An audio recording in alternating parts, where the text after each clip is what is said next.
F'Diċembru tal-2015 kien hemm żieda ta' aktar minn 45,000 passiġġier u 15,000 vettura fuq Diċembru 2014 li marru Għawdex fi żmien il-festi tal-Miliet.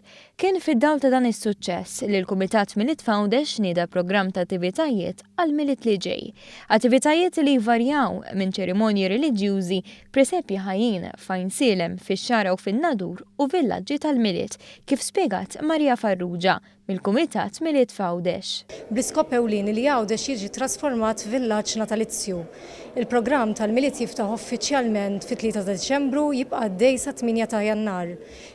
Fit-3 ta' Diċembru ser issir il-mixela minn Pjazza Indipendenza fejn ser ikun qed jinxtel id-dawl kollu fit-toroq ta' Għawdex kif ukoll is-siġra l-kbira. Fit-8 ta' Jannar jagħlaq billi jaslu il-maġi ġo diversi irħula f'Għawdex. Il-Ministru għal Għawdex Anton Refalo ringrazzja lill Kumitat Ħabbriki tal-Miliet Għawdex tal-impenn biex attivitajiet bħal dawn ikunu organizzati.